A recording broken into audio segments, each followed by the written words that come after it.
Hello guys, welcome my channel UPSC psycho let's crack. आज हम देखने वाले हैं एक नया टॉपिक। तो टॉपिक क्या है? Psycho cybernetics. चलिए पढ़ते हैं। What is psycho cybernetics? Psycho cybernetics क्या है? This is come from the Greek word kybernetics means steersman. ये एक ग्रीक वर्ड से आया है। ग्रीक वर्ड क्या है? केबरनेटिक्स, जिसका मतलब होता है स्टीयर्समैन। In 1947, Norbert Wiener proposed it for new science of communication and control man and machine. 1947 में नोबर्ट वियनर ने इसे प्रपोज किया था एक साइंस की फॉर्म में। ये साइंस क्या करती है? कम्युनिकेट करती है और कंट्रोल करती है किसे? मैन और मशीन को। अगर इसका बिल्कुल लेमन टर्म में मीनिंग देखें तो वो क्या होता है? साइको साइबरनेटिक्स का मीनिंग होता है पावर ऑफ सबकॉन्शियस माइंड। हमारा जो अवचेतन मन है उसकी शक्ति। सबसे पहले बात करते हैं मन की। मन या फिर माइंड। माइंड क्या होता है? जैसा कि हम जानते हैं, एक होता है माइंड और दूसरा होता है ब्रेन।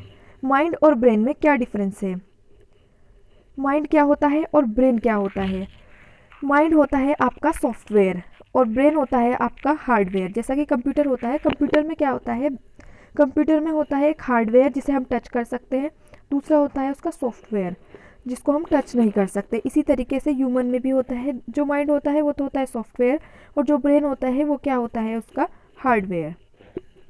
अब देखते हैं माइंड के types. Conscious mind. Conscious mind क्या कहता है? कॉन्शियस माइंड वो होता है जब ह्यूमन जागृत अवस्था में होता है, तो उसको बोलते हैं हम कॉन्शियस माइंड।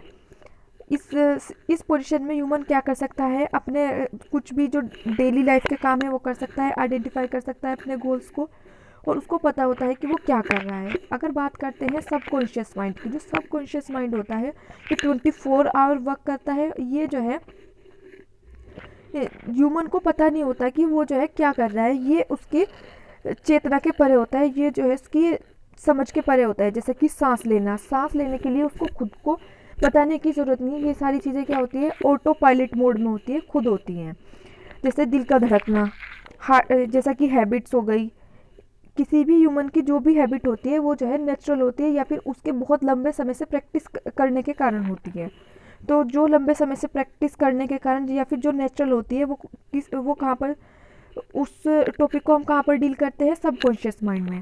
अब बात करते हैं super conscious mind. Super conscious mind वो होता है जहाँ पर मैजिक्स या फिर 5 सेंसेस के अलावा जो ह्यूमन अपनी 5 सेंसेस के अलावा कोई 6 सेंस का यूज़ करता है किसी भी ऑब्जेक्ट को आइडेंटिफाई करने में या कुछ किसी भी एक्शन को परफॉर्म करने में, तो वहाँ पर कौन आता है पिक्चर में? Super conscious mind. ठीक है, अब बात करते हैं एक एग्जांपल लेकर। लेट सपोज आपको कार ड्राइव करना सीखना है, तो आप क्या करेंगे? फर्स्ट स्टेप अपना कॉन्शियस माइंड का यूज़ करेंगे।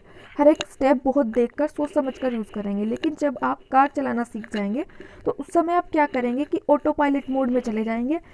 कार चलाते चलाते आप कुछ और काम भी करना शुरू कर देंगे, जैसे बात कर रहे हैं या फिर क्या कर रहे हैं कि कुछ भी और एक्स्ट्रा काम कर सकते हैं, सिंगिंग कर रहे हैं। लेकिन जब भी आप फर्स्ट डे ड्राइव करोगे तो उस समय आप पूरे कॉन्शियस माइंड से वहाँ पर प्रेजेंट होंगे। ठीक है, ये कहलाता है कॉन्शियस सबकॉन्शियस माइंड। अब चलते हैं आगे, बात करते हैं सबकॉन्शियस माइंड की शक्तियों की। इसकी शक्तियाँ क्या होती हैं? ये क्या कर सकता है? हमारे लक्ष्य को पूरा करने में हमारी मदद करता है। लेट सपोज हमने जो है कोई भी लक्ष्य बनाया तो उसको जो है हम अपने माइंड में स्टोर करते हैं। लेकिन उसको जो है कंटिन्यूस वे में हम अपने माइंड में वो हमारा माइंड जो है हमें इंस्ट्रक्शन देता रहेगा कि इस काम को करो। ये जो है हमें अपने लक्ष्य की ओर लेकर जाता है। तो ये जो है हमारे लक्ष्य को, वो जो है हमारी हैबिट बना देगा उस एक्शन को जो कि हमारे लक्ष्य को पूरा करने में हेल्प करेगी। अब बात करते हैं हीलिंग पावर की। हीलिंग पावर क्या होती है? हीलिंग पावर होती है एक तरीके से हमारी विल पावर। लेट सपोज कोई भी व्यक्ति जो कि बहुत ही घातक बीमारी से ग्रस्त है, तो उस समय वो क्या करेगा? अपनी उस बीमारी से कैसे डील करेगा? अगर वो खुद को ये यकीन दिला दे कि मैं ठीक हो सकता हूँ, ये जो दवाइयाँ हैं मुझ पर कारगर होंगी, तो उस समय वो क्या कर सकता है? उस बीमारी को ईजिली टैकल कर सकता है, उससे डील कर सकता है और बहुत जल्द ठीक हो सकता है। और क्या क्या पावर हो सकती है हमारे सबकॉन्शियस माइंड की? हमारे सबकॉन्शियस माइंड की एक पावर ये भी हो सकती है कि हम अपने माइंड को एक क्लॉक की तरह भी यूज़ कर सकते हैं, मेंटल क्लॉक की तरह यूज़ कर सकते हैं। कैसे? लेट सपोज हमें कहीं पर जाना है और उस जगह हमें जाने के लिए क्या करना पड़ेगा, हमें सुबह जल्दी उठना पड़ेगा। तो जल्दी उठने के लिए हम क्या करेंगे, अलार्म लगाते हैं। लेकिन कभी कभी हमारी आँख जो होती है बहुत जल्दी खुल जाती है अलार्म से भी पहले। ये सब कैसे होता है, हमारा माइंड जो है, एक हमारे माइंड में एक क्लॉक हो, एक तरीके से समझ सकते हैं कि एक क्लॉक है जो कि हमें जगा देती है उसी समय या उस समय से पहले। तो ये जो है हमारे सबकॉन्शियस माइंड की एक पावर में आता है। अब बात करते हैं all is well mantra. All is well mantra क्या होता है, mind is not able to differentiate your imagination and real thoughts. हमारा जो माइंड होता है वो हमारे रियल और इमेजिनेशन थॉट में डिफ्रेंशिएट नहीं कर सकता। तो हम क्या कर सकते हैं, अपने माइंड को ये कह सकते हैं कि ऑल इज़ वेल, सब ठीक है। तो उससे क्या होगा कि हम जो है किसी भी अपोजिट सिचुएशन में पैनिक नहीं करेंगे, ये हमारी हैबिट बन जाएगी।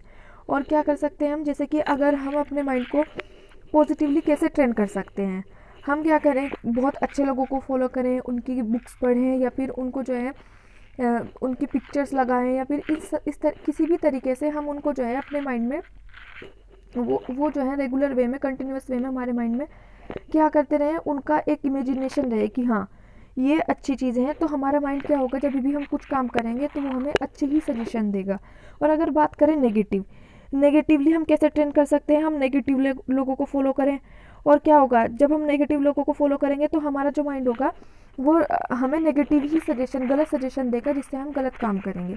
तो नेगेटिवली और पॉजिटिवली ट्रेन किया जा सकता है किसी भी ह्यूमन माइंड को, वो खुद कर सकता है इस सब को। अब बात करते हैं हेल्पफुल टू फॉर्म पर्सनैलिटी और सेल्फ इमेज। ये हमारी पर्सनैलिटी की फॉर्मेशन में कैसे काम करता है और हमारे सेल्फ इमेज बनाने में कैसे काम करता है ये। अब देखते हैं self image means help to make image in their eyes. Self image क्या होता है, सेल्फ इमेज वो होता है जो हमारी अपनी नज़रों में हमारी इमेज होती है।